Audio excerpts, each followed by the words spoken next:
Simple and to the point, our brand new video intro for The Jedi Way. Welcome to this brand new episode here on the Outlaw Nation. I am John Rocha, known as Rocha Fed around these parts, joined as always by these two wonderful people. And welcoming back to our show after a little bit of time off, we're so happy to have her back. Laura Kelly, the co-host, Force Toast Pod, and here. How are you, Laura? I'm doing amazing. Thank you so much, you guys. I appreciate the patience as I dealt with some family stuff, and I really appreciate all of our listeners, viewers who reached out. I got a couple really nice messages from people, just shout outs being like, hey, hope everything's okay.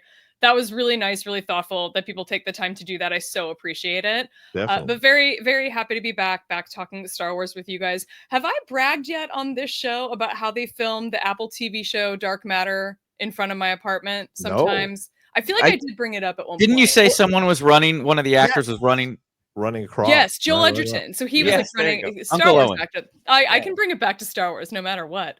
But they were back filming today. Joel Edgerton was not there, but Jennifer Connelly was out in front of my apartment. It's just a fun, silly thing that happens sometimes, and I love it. So that's what's happening in my life today. Thoughts on that new intro? Do you like it, Laura? What are your thoughts on it? I really liked it. I was not so you had sent it to us a couple weeks ago, and I didn't expect to see it here. I forgot that it was going to be happening, so I am utterly delighted. Yeah, it's awesome stuff. It's so great from our graphics guy here in the Outlaw Nation. Incredible stuff that he's doing with all the shows. Kevin Smets also back again. Brother, how are you? It's been a little bit. You're not wearing the hat. You're just chilling out today. How are you today? How are you, brother? Well, I'm still waiting for my microphone stand, so I'm rocking it like I'm singing karaoke. And work so busy this week, I didn't even have time to set up my camera. So I'm rocking the old school FaceTime camera, but nice. Happy to see Laura here. We missed you. We had to deal with Frank all those weeks. Come on, man. Oh my God, Frank. Don't do that to us again, Laura. Just kidding. We love you, Frank. No, but happy you're back, Laura, and excited to talk a little War of the Stars with you guys. That's right. Definitely. Yeah. Thank you to Frank Janish, who filled in admirably during the Andor reviews, and he was really great. I'm sure we'll have him back on the show, schedule permitting and situations permitting for sure. But thank you to Frank. But we're very happy to have Laura back here as the crew. The original crew is back on the ship to have some fun talking some Star Wars stuff. We're going to talk about some casting news. We're going to talk about some possible who's replacing Kathleen Kennedy news, some more Andor updates. Tony Gilroy can't stop talking about Andor. There are so many things to piece through, and a little High Republic updates as well going on. And if there's enough time, we might give our thoughts on these new AI vlog videos that are going around with Star Wars stormtroopers telling us what's going on at the Battle of Yavin while they're on the ground there. So things to discuss here. We'll see if we'll get to all of it on the show, but we definitely got to start with this story here. Mia Goth has been cast in Star Wars Starfighter, the new film coming out from director Shawn Levy. This is out on the heels of Mikey Madison, Oscar winner Mikey Madison, turning down a role in the film. It wasn't for creative purposes. Apparently, it was a financial situation going on there. But this film is coming out on May 28th, 2027, and the rumors are that she will be playing a villain in the movie. So, Laura Kelly, Mia Goth, of course, ex-Pearl, number of things there. She's got a lot of credits that are slowly starting to accumulate for her as an actress. What do you think about her stepping in to play one of the villains here in the Starfighter film? I think it's really exciting. It's great. I have not actually seen anything that she's been in, but I read this Numero article that came out about her where I don't know if this was the thing that announced that she was going to be in Star Wars, but there's a great profile that they wrote on her so you can learn a little bit about her. She's very like anti-social media, anti-selfie, anti-like shameless self-promotion. So in an age where movie studios, I think, tend to go after actors who are more active, who have a large following on things like Instagram, I think that's a really refreshing announcement to get someone who's flying a little bit more under the radar and to give them, a chance to show their acting chops. Although, as I understand it, she's already shown off quite a bit of skill in the things that she's been in. She hasn't been acting for a terribly long time, but apparently her career is off to a great start. So I'm excited to see her in this. Yeah, the first thing I saw her in was The Tunnel, this like awesome series with Clemens Poesy and the gentleman who played Thomas J. What's his name? Hold on, let me look at his Stephen Delane. Stephen Delane from Game of Thrones. She was in 3 episodes of that series, and she was amazing. Since then, she was in Nymphomaniac Volume 2, The Cure for Wellness, Suspiria, Emma, which I thought was a really good rendition of that story. X, Pearl, Infinity Pool, and Maxine. And she has 4 projects coming out, including what was just previewed, the Frankenstein trailer. She will be in Frankenstein with Oscar Isaac there. Then, and she's in the Odyssey. And of course, she's in Blade, if that ever gets done. So those are 4. And now you had Star Wars. Those are 4 incredible projects that she has in motion here for her career. And her first credit was in 2013, as you said, Laura. Pretty fast ascension to already be part of these massive franchises. So, Kevin, what are your thoughts on this? Do you like the idea that Mia Goth, this British actress, is coming in to be a part of this film with Ryan Gosling, directed by Shawn Levy? Well, yeah, I mean, the whole lack of social media, I don't know if you saw the news, Laura. In order to hire her with no social media, Logan Paul is now going to play a Jedi Knight in the movie. God help us all. God help Logan us Paul all. And Jake Paul, they're playing Jedi brothers. It's going to be crazy. But see, so that's how we're going to have the non-social I mean, I wouldn't put it past Shawn Levy to put the Paul brothers in a movie. I would not put it past Shawn Levy. Probably. This is great. I think that I don't know that much about her as well. So it seems like she's going to be on the cusp, and we're going to know a lot more about her. She's British, so she's probably going to play a villain, right? Yeah, that's the rumor. Yeah, that she's playing a villain. So yeah, all the Brits are villains in Star Wars, right? So you got to do it. But yeah, I'm excited for it. I'm excited for Starfighter. I wonder if they're going to go if they're going to make. I wonder if this is replacing the Patty Jenkins Rogue Squadron movie. I wondered that too. Oh yeah. If we're gonna get shades of Top Gun in this one, because they're gonna probably lean in on some of that stuff, and I could see Ryan Gosling as being a cool hotshot pilot. I'm excited. And it sounds like they're gonna have some tie-ins to the legacy characters. So yeah, bring it on. I'm also excited to just learn more about this actress. I've seen Suspiria, but I don't remember her. But I don't know if she was a large part in it or if it was smaller. But yeah, I've been meaning to see Pearl, so maybe that'll kickstart me. I'm about to finish. I'm about to finish Lost finally. Finishing Lost finally. Had no idea the show goes in such a time travel crazy thing. That was nuts. I know I'm caught up on all the latest shows, obviously, with Lost, finishing Lost. But anyways, yeah, I'm excited. The Starfighter movie sounds like it's going to be something fun. What do you think, Rocha? You're a little more familiar with her. Is she play bad? Is she's good at playing bad? Or she's excellent. I just saw an interview with her, Robert Pattinson, where they ask her if she's a fan of the Twilight movies, and she's like, I liked them. My friends were into them more than I was. They don't really speak to me. I'm not really into Lord of the Rings either. So she mentioned 3 other massive brands. And said Harry Potter. She's not really into Harry Potter. And Pattinson's like, oh, basically you're not into anything I'm in. Great. That's awesome to hear. So I thought that was a very funny moment. Maybe she liked Batman. She's just honest. You're right. She probably liked the Batman. She's very honest. And I like that about her as an artist.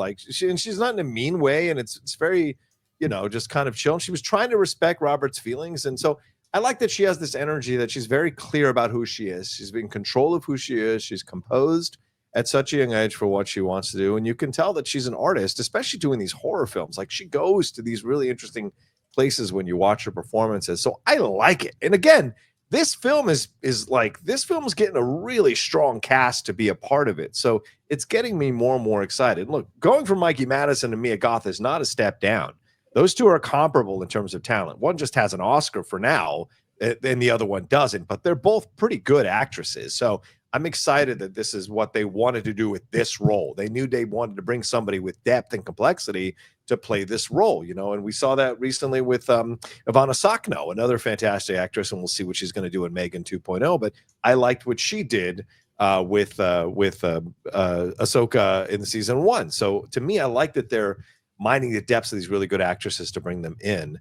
Another thing I want to talk about here with this, Kevin, I'll go back to you on this. The report talking about Starfighter says that it does involve Gosling playing a character that must protect a young charge against evil pursuers. And Jeff speculated on the hot mic that this young charge could be Gosling's character's nephew.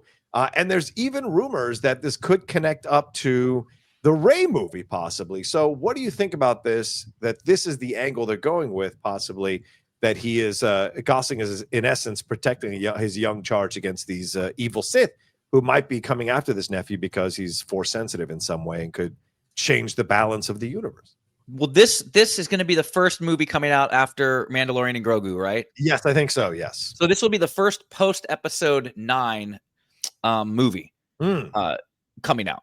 And I think it's a safe thing. I think they're doing kind of what Disney did probably with the Mandalorian show, which when they were like, let's get this cool badass character and then expand around him. Yeah. And now if people really respond to Ryan Gosling's character and this mission, it doesn't need to be that's their way to be like, now let's kind of ease people back into the idea of Rey. Like if this movie kicks ass, let's say, and Rey's in the end of it or something, because the nephew or niece gets delivered to the Jedi or whatever. Yeah, the next Jedi. Yeah, it's just an easy way to like kind of reintroduce people. I think maybe they, with good reason, they might have been scared off by just let's do a Rey movie because Rey's so divisive, right? Like, unfortunately, like there's some people that hate her, some people that love her, and that's just how fandom is right now. And so them kind of easing into a larger narrative by starting small, like the Mandalorian and Grogu. Now you're going to have Ryan Gosling and probably, which I'm sure is going to be a very riveting character that he has to protect if Jeff's correct. So I'm all for it. How about you, Laura?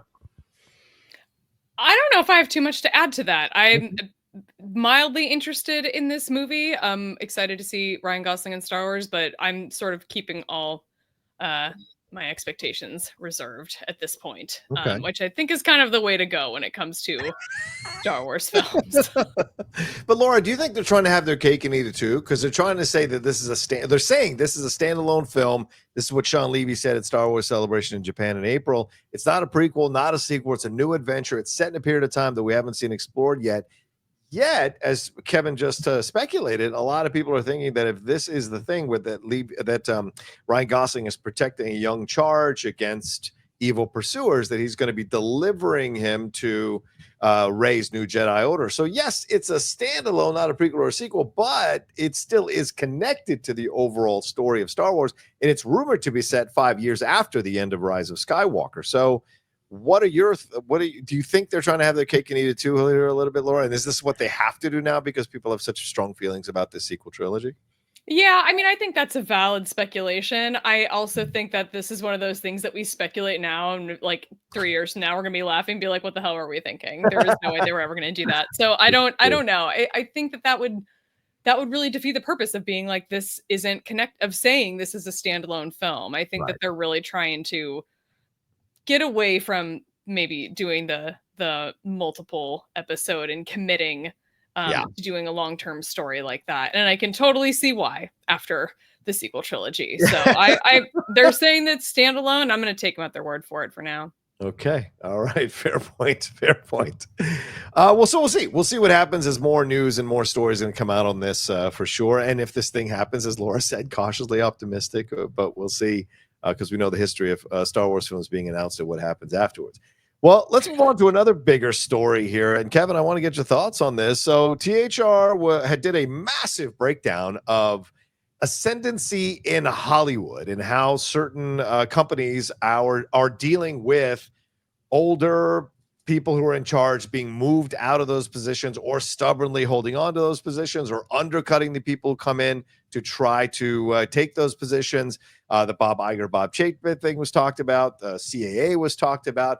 But then there was a paragraph here speaking about Lucasfilm, and they mentioned that according to their sources, that Dave Filoni and Kerry Beck are on the inside track here to take over for Kathleen Kennedy. It would essentially be a James Gunn, Peter Safran situation where they would take over for Kathleen. But of course, Kathleen Kennedy has said that she is going to stay on producing the films. And certainly we have Mandalorian and Grogu. She'll be involved in the Shawn Levy Starfighter film that we just talked about.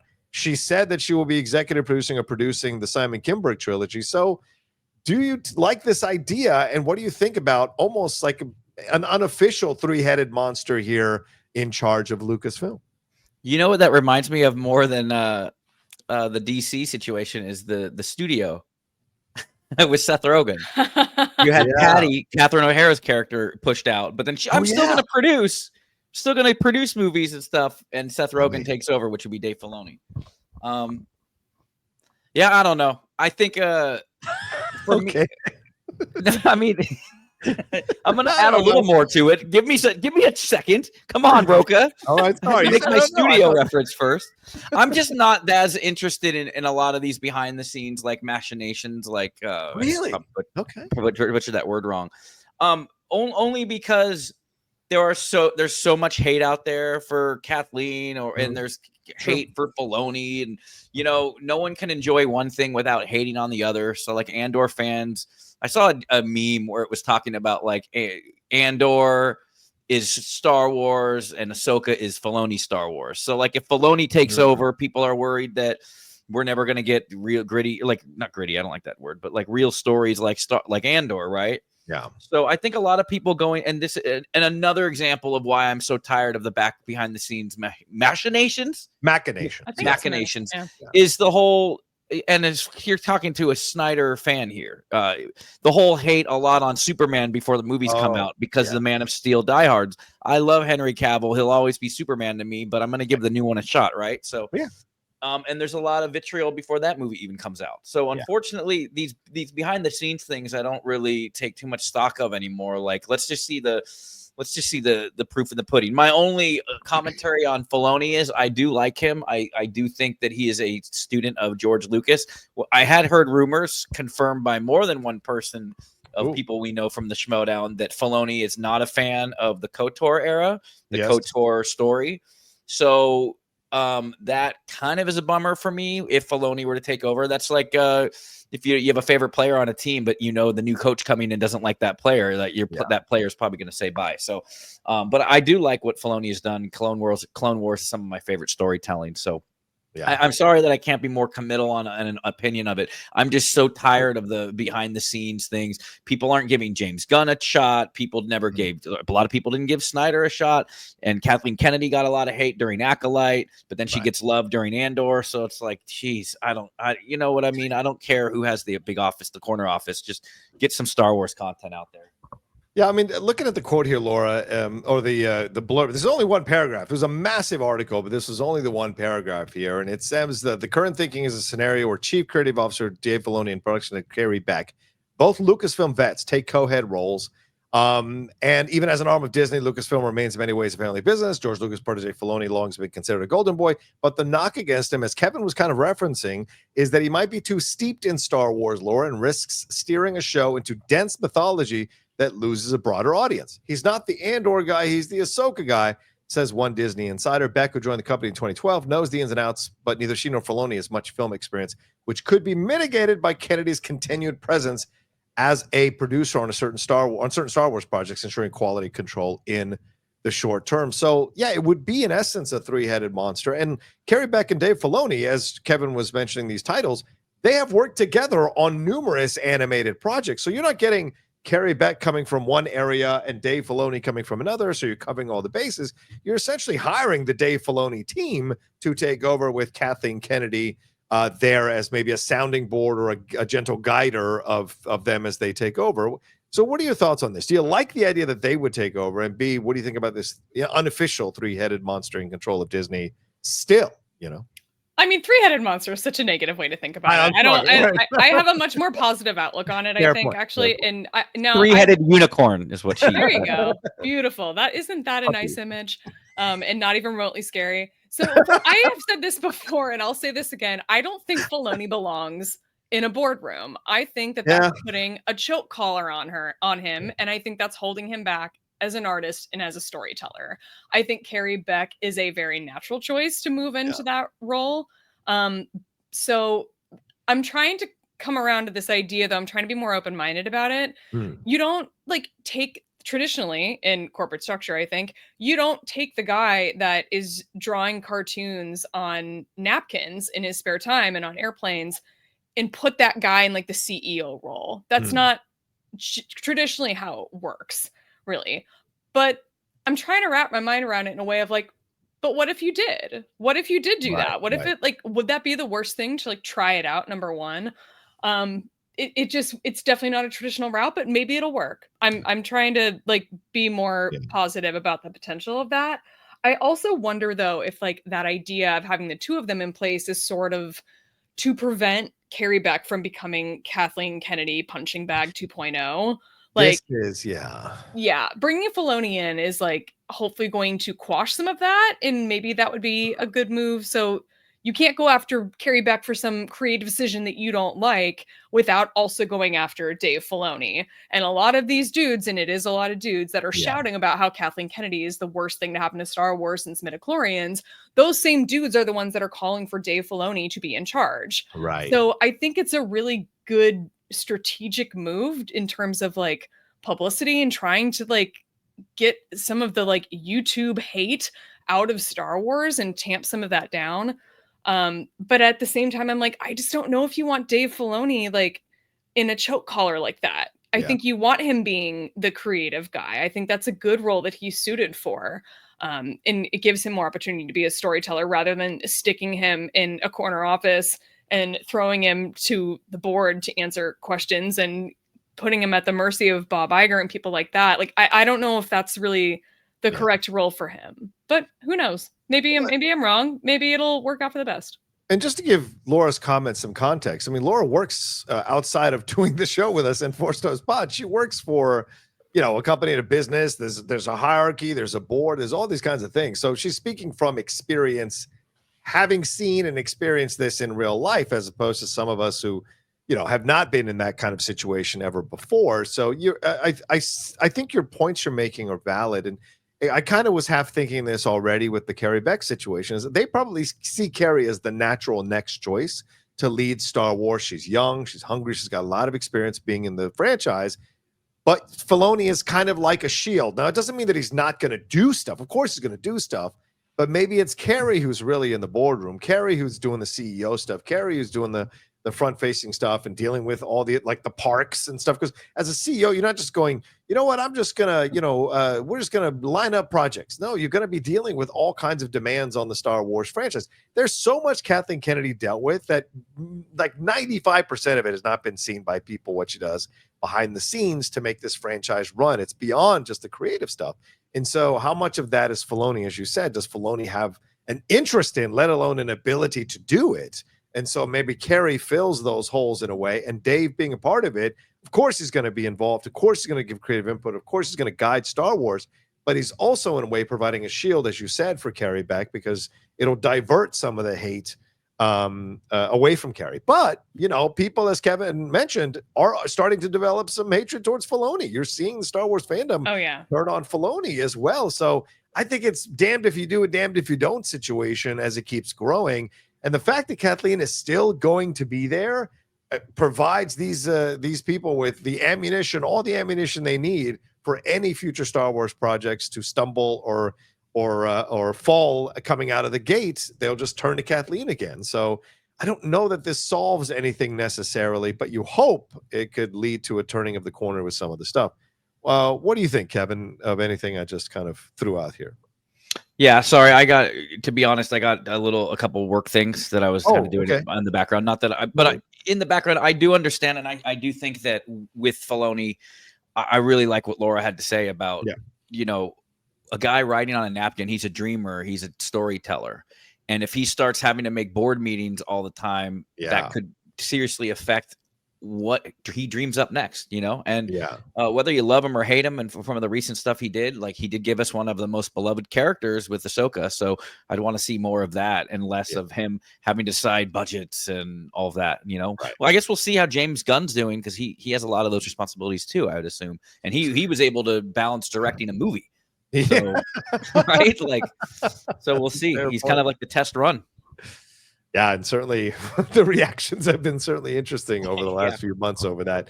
And of course, we're recording this as a new trailer for Superman dropped earlier today and got a lot of conversations going as well. So, I mean, we'll see what happens. There were rumors that she was going to leave in August. Now there are rumors that it'll be the end of the year.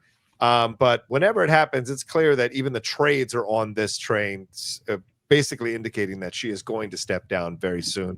Probably sometime in 2025, and we'll see what the succession protocol is after that. Well, let's go from this to something a little bit, another thing that's coming in 2025 that's a pretty big deal for a few of us here on the show, but certainly a specific person. That's Kevin Smets. Kevin, there's something going on in your world here. What do you want to say about it? I'm going to give you the floor here Solo layout. Go Whoa, ahead. full screen. Yeah. The one time I don't have my good camera. Look at this. Jeez, I look like I'm broadcasting from AOL or Prodigy 1999. I'll meet you in the chat room. One brought peace, one brought conquest. Hey, Kevin, now the Bulls win the finals. What happens, Zach? Do the Bills win? Do they win 3 in a row? What happens? Let us know. Coming from the 90s. Anyway, go ahead. An oddly specific 90s reference. I was at a club once in Vegas and I ran into Jim Kelly and Jim Everett, and they were both really nice. So I feel bad for Jim Kelly. Because you didn't call it Chris Everett. That's and I didn't call it. Go ahead. Can we talk? Should you put the thing up? I sent you a thing. Put the thing up. I don't want to see my face. Okay, I'll put it up. KOTOR Convergence finally coming out. One brought peace, one brought conquest. Now both must save the universe. Let me just give you a quick rundown. The guy on the left is my Logan Starr. I've been doing KOTOR movies for the better part of almost 2 decades at this point. 2006 was the first movie. The guy on the right, that is a character named Dan Casra. There was a fan of my original movies that when he was young, and then when he grew up he basically grew up watching my movies. He started his own fan movies called Knights of the Old Republic, based on it, and he had his character go fully dark. So to give it to equate to what casual fans would see, imagine a movie where light side Anakin at the height of the Clone Wars, good guy Anakin, squared off against an alternate universe dark side Anakin, let's say Mustafar Anakin. How would they interact? What kind of conversations would they have? Because they both are the same person, essentially. So it's our love letter for KOTOR and the game Knights of the Old Republic, because you could play as a good guy, you could play as a bad guy, and everything in between. In his movie, he killed beloved, nice characters that in my movie were some of his best friends. So what's going to happen when he interacts with this guy and he finds out, hey, where are these guys? Like, where are they? And he has to find out that, his companions were murdered in his timeline. And how are they going to coalesce? Because they're going to have to come together, because the log line is one brought peace, one brought conquest. Now both must save the universe. So we obviously have a bigger baddie. So it becomes kind of a fun buddy cop movie almost in a way, too. A lot of callbacks to both movie sagas and the game. It's a love letter. And it's, thank God I have an easy URL now.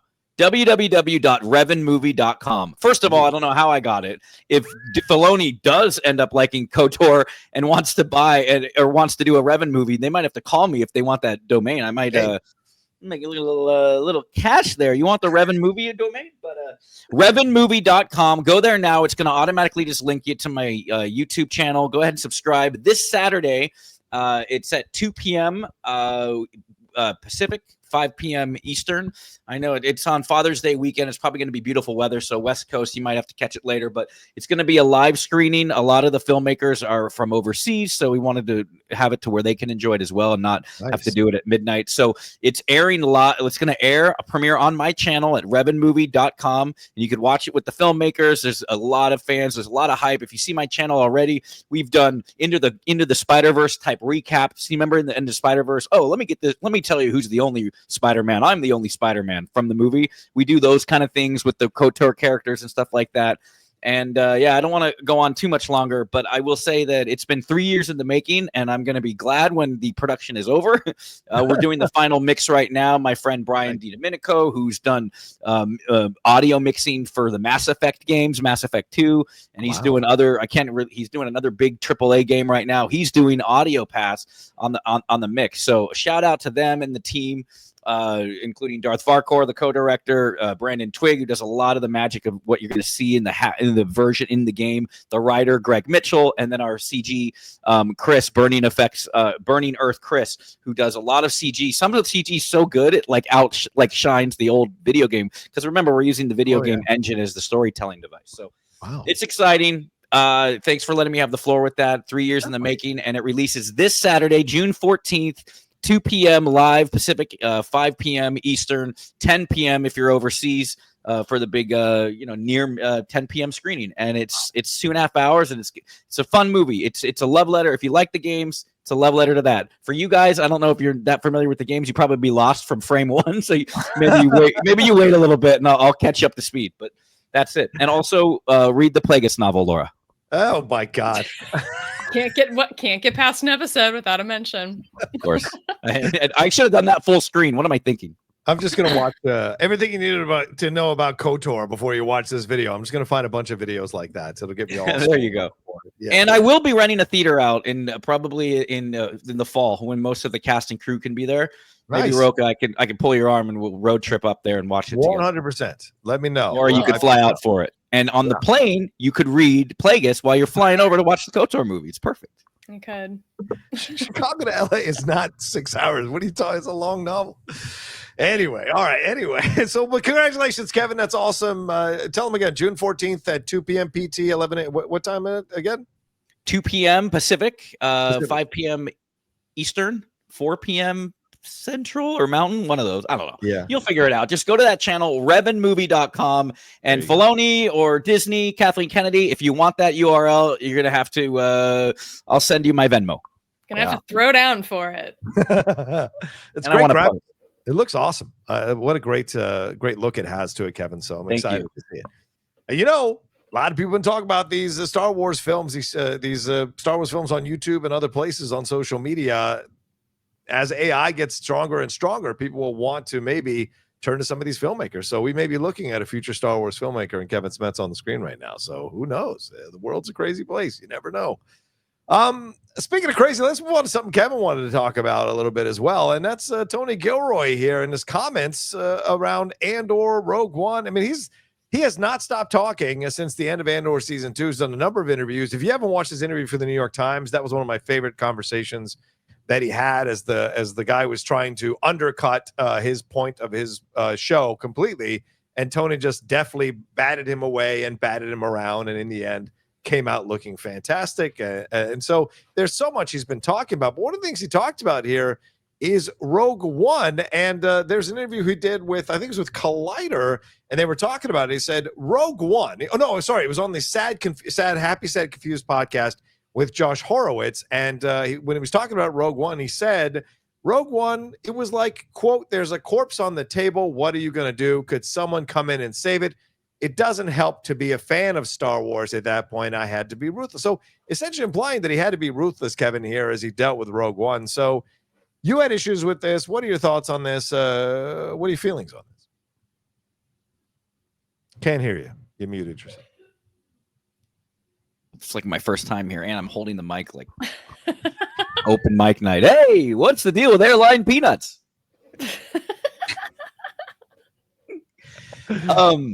I look, you either die a hero or you live long enough to see yourself become a villain. We're all on the Tony Gilroy. We loved Andor. In fact, that's probably a good segue to find out what Laura thought about Andor. Yeah, we will. Yeah. I will say, like, it seems like he's going out of his way to like separate himself, that he didn't like Star Wars, which didn't do a lot of favors to a lot of people. They don't want to hear that, even if it's true. And like shitting on another person's art, whatever you want to think about Rogue One and how it was, we don't know what it was like when it was on a corpse at the table. But to call someone's art something that they like worked on for months and months and years and call it a corpse just because you're riding high on everyone's loving Andor, like everyone's loving Andor and no one's loving Andor more than Tony Gilroy at this point. And Tony Gilroy, I don't think you need to do that. I don't think there's room at the top for everyone, you know, and I think that him doing that undercuts, you know, the hard work from the Rogue One crew, Gareth Edwards, like just rubbed me the wrong way. What do you guys think? Like that, it's not like, oh, I'm turning on Tony Gilroy and I'm just like, come on, like we don't need to do that. And you know, I don't like when I see in sports when other athletes are running other ones down either, especially when if I like Tony Gilroy. So it's kind of like I want him to be better, you know? Okay. I'm glad you shouted out the crew because that was going to be it wasn't just Gareth Edwards that made that corpse allegedly. I mean, like that was a whole gigantic number of people that put heart and sweat and blood into making that movie that he just like dropped a deuce on. So I don't care for the language that he used in that at all. I love what Rogue One ended up being. Yeah. And obviously it made a ton of money for Disney, but that rubbed me the wrong way too. I don't care for that, him talking about the movie in that sort of way. And yeah, I know that he deserves his flowers for making Rogue One what it was, but that wasn't a solo project of his. And yeah, there was a lot of work that went into it that before that, and that just makes me mad to hear him kind of talking shit like that. Fair point. This is what Gilroy is. He's going to speak his mind on these things. But I agree with you guys, like a little bit of care and attention, because honestly, he didn't write Rogue One from the beginning.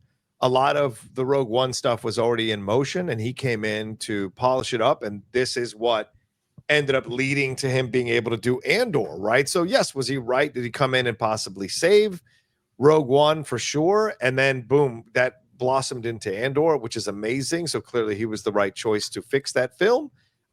By the way, no one's going to give Kathleen Kennedy that much credit for that, which is really frustrating, because that was an amazing decision by her to bring him in, and it worked out. The film made, as Laura said, it made $1 billion, which was an amazing thing for a film that's not even one of the installments of a trilogy. But I agree. The words he chose to use were a bit insensitive, I guess is the word I would use there, because you're right. Gareth Edwards and others, who is still working, by the way, and being and doing stuff. It seemed like he was saying the film was just dead, and if it wasn't for him, it would never have probably achieved the things that it did achieve. And so it's good to be in love with yourself. It's not always good to tell everyone how much you're in love with yourself. Do you know what I'm saying? Like there's a balance you have to strike, and there's a very easy or simple fix where he could have said, well, I loved what Gareth had done up to this point. There just needed to be a little bit of massaging on my end, and I was happy to be able to contribute, and the end result is definitely a work from both of us, and that's it. And you just make it very clear. You know what I'm saying? Little humility goes a long way. You should have seen the corpse that was Convergence before I came in, dude. It was just a rotting corpse, and I rolled in there. High hell. I mean, come on, like I can't even imagine that. Like I love the people that I work with, like, and I don't know, maybe we don't know what happened behind the scenes, obviously, but right. But we do know Tony Gilroy did rob us of that excellent shot of Jyn Erso facing down with a TIE fighter on the platform from the trailer, if you remember that. He did. If there's one shot I miss seeing in the movie, it's that shot. Like I watch the trailer sometimes just for that shot. I do that one, and then I don't like that one too much. I think that's a little over the top. But remember I don't know. But remember the shot of them running on the ground in the sand. Oh, and that was that was gone too. And if you see, she has the data tapes. It's like she was running from that thing to another place or whatever. Yeah. So they probably cleaned up a lot of like, oh, you don't need to go from here to there. Like, let's keep them up on the platform and stuff like that. So, right. But I think in the TIE fighter scene, Rocha, it was supposed to be Krennic flying the TIE fighter. Like, then you're starting to get into like, a little ridiculous. I think it's Krennic in the TIE fighter squaring off against Jyn Erso in the original. I could be wrong, by the way. Flame me in the comments if you want. But okay, that is ridiculous. So maybe you know what? Maybe I'm gonna look that up real quick while you guys talk. Awesome. Yeah, but I mean, Gilroy said if you look at Rogue, all the difficulty, all the confusion, all the mess, and in the end, when you get in there, it's actually very, very simple to solve. So. Yeah, he's got a very high opinion of himself. And look, when the results are positive, it's kind of hard not to say to the guy, you got to stop being this way, when the end results are very beloved by a lot of people. Before we go back into more of Tony Gilroy's comments, Kevin kind of teased this. So let's get into Laura's thoughts. Laura, we didn't hear from you over the last few weeks because of course, family stuff that you were handling. But what are your thoughts on on Andor season 2? I think I'll also give you the floor here. Laura, your thoughts. Oh boy. Way better full screen on her than me, let's be honest. Solo me. Okay, so I actually really enjoyed Andor season 2. And that might surprise some people because I did not have really strong feelings about season 1. In fact, I was mostly underwhelmed by it. But season 2, I mean, they sort of had me from the get-go. We talked a lot when I was able to join you all for the review for the first 3 episodes. Yes. I loved all the Mon Mothma stuff. I thought the wedding stuff was really cool and a really interesting in opposition to what was going on with the Ferrex crew. But for the most part, I was overall pleased. I thought that a lot of the real world tie-ins, a lot of it felt very familiar to sort of what has been going on. And we talked a little bit about this offline, but it just was actually kind of amazing to see some of that stuff playing out in this show, reflecting a lot of what we're seeing. And I mean, like, how could Tony Gilroy have known a lot of the things that we're dealing with in this administration in the United States, and put together the show that he did in Andor? It was, I guess, in some ways, a lot of it has been predictable, but it was really remarkable to me. I think what they pulled off. And the fact that it was as expensive as it was, I mean, that goes back, I think, a little bit to not just Tony Gilroy, but also to like Kathleen Kennedy and the people who signed off on making that happen. We wouldn't have gotten that show without those higher ups approving those budgets and everything that Andor cost. But I overall really enjoyed it. I mean, everybody has their nits. One of my biggest nits is the Bix and Cassian romance. I thought ended up being like really useless overall. Wow. And I thought Bix, I thought for a long time while I was watching season 2 that Bix was being underused, and I still feel that way. I think that character was so like criminally underutilized. I mean, she had this like drug addiction at one point, and that story went nowhere. Like, and then she just kind of disappeared, and that was it. And yeah, we got that little tease at the end, like whatever. Wow. But mother, like overall, the mother of Ryan Gosling's character in Starfighter. You're playing spreading rumors now. Oh boy. Yeah, I thought that was unfortunate, sort of, that her story seemed to be one that got neglected over in the grand scheme of things. And yeah, I don't know. But beyond that though, and I overall really enjoyed it. I wish that they could have slowed down actually and been able to let some of those stories and character arcs breathe a little bit more. It all felt very rushed, but I get that they had to do what they had to do in a small amount of time, and they made it work as best they could. Yeah. Well, Kevin, any thoughts on Laura's comments on No, I'm glad to hear that she liked it. That's great. So we were thinking of you the whole time, but I know you were going through shit. I didn't want to text you and be like, dude, the battle of the Gorman massacre. What did he think? Going through your own, pains and stuff. So. I guess that's a good question, Laura. How did you feel they handled the Gorman thing? Did you like the way that progressed? And then those 3 episodes, is that some of the greatest, as people like me and other people have said, is that some of the greatest Star Wars we've ever seen? I thought it was really remarkable. I thought it was amazing to watch the way that they built the tension, and the way that the way that they took out Cyril, I thought was just amazing. I thought it all worked really, really well. But yeah, it's so interesting to sit and watch it when you hear people, in those scenes, like shouting "The galaxy is watching." I'm like, I've been at protests where people have signs that say, history has its eyes on what we're watching now, and it all feels very connected to what's going on now.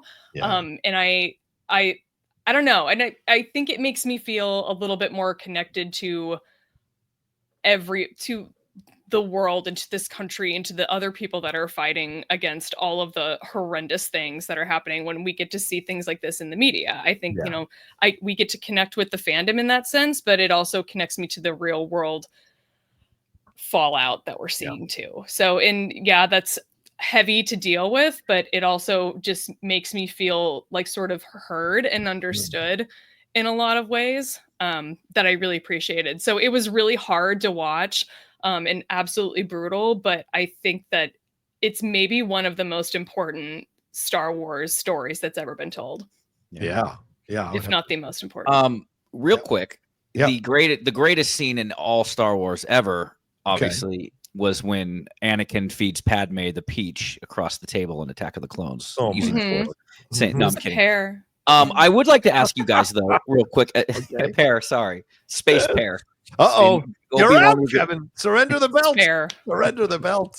You go ahead. What is your favorite 3 minutes of all Star Wars? Jesus.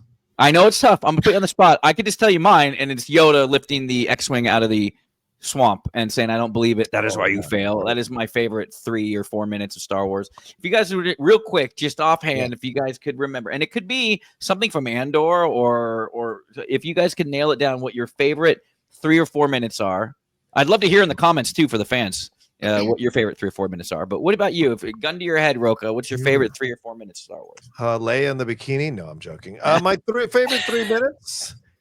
I don't know, to be honest with you. I mean, the entire Gorman battle from the opening to the end is that's fair. You can do a longer one. More than 3 minutes, but that is an amazing sequence that I never thought I would see in Star Wars. Just never. I said this in our review, Kevin. I'm not sure if Laura saw, but like in 2015, I said this on Far, Far Away when I fell into this fucking career. I was like, listen, I want to see a darker Star Wars that shows you what it would really be like to live under the Empire's rule, and we finally got to see that. We all stripped away all the comedic moments or the quips or the banter or the heroic. It was brutal, it was honest, and it was ugly. And as Laura said, as we're looking out currently in LA, in other cities, and watching those protests, you can't help but feel that Tony Gilroy was making a commentary, almost a prescient commentary, you could argue, at the things that are happening now, from the false narratives that they planned to do from episode 1 forward to what it all led to. And it was because there was an ulterior motive. And a lot of people suspect there's ulterior motives to what's going on with these protests and these what the government is trying to do here. And so you see that connective tissue through it. So I would argue that is the, but my follow-up is I don't want to do this again, but Luke and his dad, like at the end, that destroys me every time. That's as strong as dad you want to catch in Field of Dreams. For me as a dude, watching that and having him say you were right, him say you were right. It's like, that's devastating. That's amazing, And so for me, that gets me every time. So I would argue that that's probably my favorite 3 minutes, if not the most spectacular. It's not the most spectacular, but it's the one that really. That's on Rushmore. That's on Rushmore for sure. We should have ended with you. Damn it. Oh yeah, follow that, Laura. Follow that. Don't tell me it's the pear floating across the table. It's not the pair. Okay, so I can't pinpoint like an exact 3 minutes, so I'm gonna do two in my first one. Is that like it's somewhere in the realm of live action Bo-Katan is like my peak shit. I just absolutely love it. I don't know if there's an exact 3 minute moment I can pinpoint, but I absolutely love that. And I remember watching it and just thinking like I never thought I would see this, and it's just incredible. Yeah. But if I have to like pick a 3 minutes, like gun to my head, I'm going that there's a moment in Rogue One where I think a lot of the audio of the film actually cuts out, but there's a lot of action happening on screen, and all you get is Michael Giacchino's score of like that do do do do do. Like it's just one of the most like beautiful moments of the film, and it's like climactic and crazy, but it's also like slow and quiet and beautiful, and it works really, really well for me. Sometimes you can have the visuals be guided by just the music, and everything else kind of fades away, and it could really focus on that. That's a good, beautifully said. Did you say? And remember when he said that he was like, I didn't get a lot of time to put that score together. Michael Giacchino did. He's like, I'd only had like a month or something, and I was like, are you kidding me? That's like my favorite Star Wars score actually. Like I love it. Like could have taken a shortcut and put Vader's theme on fucking Mustafar though. Let's be honest. Come on, man. If he had like 6 months, imagine what he could have done. MG. Yeah, that's true. That score was dead before I found it and brought it to life. Thank you. It was a corpse. the corpse. Well, I will say Rogue One has probably my top 5 favorite 3 minutes too. Is Chirrut Imwe when he walks across the forces. That's great. With the force and the force. Like that is just a commentary on faith overall, and it's not even religious faith, just faith period, and what you have to endure in order to achieve it. And yes, you might die in trying to achieve it, but it's about giving your life for something more as well. And I thought that's a beautiful thing in that movie. That movie had the best Star Wars space battle in Star Wars in the Disney era. Like it beat out anything in the sequel trilogy. You've seen Red 5 die, and like being over the thing with the like just the going in and out of the ships above and on the surface. I would say like I still think Battle of Endor, Battle of Yavin, but you're going right there, right up top in number 3 all time. What was yours again? What was your top 3 minutes? I forgot. Me? Yeah. Fucking Yoda lifting the X-Wing out of the swamp. Yoda living the music swelling and just I don't believe it. That is why you fail, and he's all frail after that. Oh man, I can get goosebumps just thinking about it. That's a great moment. Great choice. Yeah, but Kevin said, let us know what your favorite 3 minutes in Star Wars is down below, because we all have our perspectives. We all have the things that move us and touch us from our own life experiences. So we'd love to hear from you guys, because you always leave such great comments down there. And because of the world between worlds, even though KOTOR takes place thousands of years before the movies, Yoda is, if you saw the trailers, you know it, so I'm not spoiling it. Yoda is in our movie. He interacts with our Revans. It's fantastic. He plays a big key role. He's small in stature, but big in presence. There you go. I did have a couple more stories, but I don't know if we're going to get to one of them. So I'll ask this real quick. Let's keep this to 60 seconds. There you mentioned the big storyline, Laura. There have been people who are a little upset that this Bix and Andor romance has eclipsed their shipping of Andor and Jyn Erso. Is this a legitimate argument to be having in terms of issues here between the two, or are we okay just being like, look, it was a year later? If he started to have feelings with her by the end, I mean, the idea that you're both going to die, he might have just been hugging her from a place of just, I need to be near another human being in this moment. Like, what are your thoughts on this? Do you think it kind of dispelled the desire for people to have a romance between Jyn and Andor? Okay, my first time I saw Rogue One, I was like, that was so cool that we got this like female and male lead like together, but it wasn't like romantic. It was like, you know, this camaraderie thing. And I said that to somebody and they were like, what are you talking about? So it was like a full on. So I totally didn't interpret it as romance the first time I saw Rogue One. And then I went back and watched it. I'm like, okay, yeah, I get it. But I think that if I were like about to like go down with the ship the way that they are, I would probably be clinging to whoever was standing next to me. Of course. So like I don't know. I never really latched onto that, but at the same time, I'm very into my ships and I have a lot of attachment and enthusiasm for them. And if somebody were to then take that story and do what they did sort of with between Rogue One and Andor, I would probably be upset with that too. So I totally get where the people who are upset are coming from. My personal interpretation when I saw Rogue One is that it was not really meant to be romantic. So I didn't have any problem with Cassian having a romance with someone else. Look, Cassian got broken up with over a freaking FaceTime, dude, of voicemail, not even an in-person call. Wow. All right? He doesn't know he has a child. He's been broken up with. It's been like 3 weeks. The guy's about to die. He's going to hold on. Like she's a good-looking girl. He's, you know, I know, I'm kidding. I kid. I think it's cool that I think it's like the Bernstein Bears. Like when I first watched it, I felt like they kissed in the elevator, but they didn't. They never kissed. So I think it's cool that you can interpret it the way you want. If you're shipping him and Bix, ship him and Bix. If you're shipping him and Jyn, I do think too that I think any of us, Rocha, I would even snuggle up next to you if the horizon was about to swallow us into the infinity. So I'm okay with that. I'd be like, hey, what's my hand doing down there? Come on, Rocha. That's a step too far. I would just be stroking your newly shaved head. I will say I understand people get excited people get excited about the characters that they ship. So I do think that more or less like that's them. Like he's talking about like your father would be proud. I think he's just like they just went on this tough journey. They didn't get along the whole time, and they saw it through to the end, and they're victorious, and they're seeing the horizon about to swallow them up. And I think they're just sharing that moment, and they're not kissing as the sun or as the fire overtakes them. They're hugging, and you can decide what you want it to be. Yeah. This is what Gilroy said. I felt bad for the people who had invested so much time in the fan fiction and stuff like that. The people who really had gone deep on it. It's not considered canon. It's not something I have to pay attention to legally within the order, but people worked hard on that stuff and it meant a lot to them. You don't want to trample on somebody's flower garden, you know, but I have to do what I have to do. I'm sure there's somebody who will never get over that. I apologize. I really do. So look, he does have an empathetic bone within him. So he does understand people had. Yeah, but then he also talked about, I heard there was a comic book about K2SO. I mean, I was so pissed when I saw that. I had to shit all over that. Our story doesn't adhere to the comic book at all. Fuck you, comic book fans. Whoa, I feel like I'm not saying me. That's what Tony Gilroy's basically saying. Okay, fair point. He did say that. I heard it. I was there. And I'm mad about it too. All right. Fair point.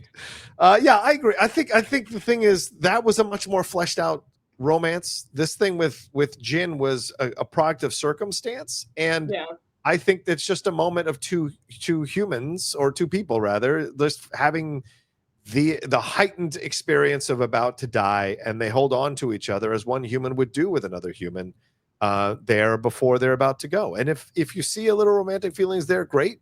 But it's not necessary. I never saw it as romantic. Like Laura, I never saw it as romantic, and I thought it was pretty cool. But other people do. It's totally fine, you know. And but again, this is all fiction, so don't get Don't get crazy about it. All right, one last story here. Mark Hamill. Are you talking to me? I'm getting crazy, bro. No, he's talking to me because I get crazy about my ships. She does. Laura gets like, I always have to tread lightly. I can tell by the look on her face sometimes. So, but let's deal with Mark Hamill. Mark Hamill is saying that he is done with appearing in Star Wars, doing interviews here for a number of things that are coming from him. But he said that he is pretty much done with it and that he is going to move on from it. And they also left us with a little story from Carrie Fisher saying that he didn't put Star Wars on his resume after he had done it because he was trying to be taken seriously as an actor. And she basically said, get over it, put it on there. It's making money for us. What are you being so upset about? So, Laura, your thoughts? Mark Hamill says he's done appearing in Star Wars, and Carrie Fisher had to kind of shake him a little bit, be like, get over it. Stop taking yourself so seriously. What are your thoughts on these? If he's saying he's done in Star Wars now, good. It's about goddamn time. I'm like, my Lord, we need to, like, you want to keep telling Luke stories? Fine. Recast his ass. Recast him. Let's stop with this like AI nonsense. Wow. You want to keep telling Luke stories? I don't need them, Sebastian by the way. I could not give two shits about any more Luke stories, frankly. I'd be fine with we don't ever do any more ever. But if we do, I don't know about recast him. Recast him. Let's move on. My Lord. Let the man have some peace in his old age. Let him go do other things. He did the Mike Flanagan show on the Fall of the House of Usher. He was fucking fantastic in that. If you haven't watched it, you want to see Mark Hamill do something interesting, go watch Fall of the House of Usher because it's an amazing performance. I'm sure Life of Chuck is great too. I'm very excited to see it. I just watched the trailer again today. Right. So let's let the man have some peace. And I totally get where Carrie Fisher's coming from too. In his younger days, it's like, yeah, man, you got to like embrace this. Like you got to just like let it go and you got to lean into it and it's going to make you money and that will make you happy. And let's all be real. That's how life is. You have to be able to make a living to be happy. So exactly, yeah. I get it. I 100% get it. But I am also like, let's leave the Luke stories behind. There's so many bigger stories happening in Star Wars that are fantastic that have absolutely nothing to do with Luke Skywalker or any Skywalker, in fact. And I would love to embrace those a little bit more. I will quote Perry White from Batman v Superman and say, in other news, water wet. So of course he's going to be done. I will argue with one thing. Luke's story is not done. If they do a big Avengers style Filoni-verse crossover where everybody teams up against Thrawn, you can't not have Luke there, and Han. Like the legacy characters are there. You can't have them all of a sudden. We're going to sip this one out, like it's tough already. Them trying to retcon. Where was Ahsoka during the whole time? There's a funny meme of her like on her phone. It's like during the Battle of Yavin, Ahsoka on her phone. During the Battle of Endor, Ahsoka on her phone. Like what? Come on, get out there. We need you. So sorry, I didn't mean to cut you off, Rocha, but I just wanted to say. Recast them fine. I think there are plenty of stories that we could still hear from Luke, but I also see where Laura is coming from. It's also fun to blaze new trails like with Starfighter. Yeah, I'd be a fan of him coming back, but I agree with Laura, the recast version. I think we need to let go of the precious nature of Han Solo, Princess Leia, and Luke Skywalker, that they can't be touched, they can't be recast. I mean, we did see already Alden Ehrenreich, and so I think down the road there'll be another Han Solo. Look, Captain Kirk has been recast already 3 or 4 times, depending on what show or movie you're watching. So, like, this idea that these characters are unrecastable is nonsense. You got to move on from it. So, I agree with you, Laura, very strong, because we're limiting the stories we can tell because people are so hung up with the recasting situation. It's nonsense. There's a lot we can tell with Luke post Return of the Jedi in that time frame where he's seeing the New Republic come into power. Like there's so much, and what drives him away from it. There could be more with him with Kylo. There's more there that you can explore as well. The relationship with Leia, the relationship with Solo, all these things that we didn't get in the sequel trilogy that we're so desperate to have gotten in the sequel trilogy, we can have them if they were to do these kind of other films that are like Rogue One-ish and that they're not fully connected to a trilogy and doing their own thing. Well, if we recast these characters really well and we could see more from them. And I love Mark Hamill's reaction here. He said, by the way, when I disappeared in The Last Jedi, I left my robes behind and there's no way I'm going to appear as a naked Force ghost, is what he said. And he also says, I really think they should just focus on the future and all the new characters. And I agree. There's a lot of things, and Mark Hamill has done his bit for King and Country, and I think he can lay his robes down comfortably knowing what he's done. And look, we'll see what happens. But yeah, he did a great job. All right, anything more? Shall we wrap up? Are you guys good? Anything more you want to say? Wrap up. Okay. What a fun show. I love these shows where we just kind of shoot the shit about Star Wars. I agree. I do too. Thank you all so much for joining us. We appreciate it madly. Kevin Smets, another fun show with you, brother. Please let people know again about Convergence. No one can see that it's blurry.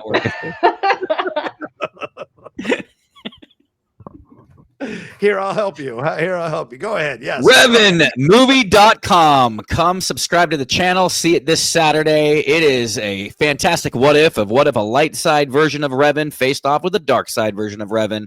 Ooh. And if they could ever come together to save a galaxy from a greater threat than that. Again, loved seeing you back, Laura. We love you. Yes. I know the fans love you too. So I've been looking forward to this all week. We couldn't get it together last week, so I'm glad I was sick as a dog, but we're back together this week, and I look forward to our next one. That's right. We're back when the Force told us to come back. Laura Kelly, thank you again. As Kevin said, we missed you, and we're great. We're so happy to have you back. So are the fans. Please let people know all the things you got going on and where they can follow you. Yeah, thank you I'm so excited to be back, and thank you again to everybody who reached out to sort of check in on me. I really appreciate it.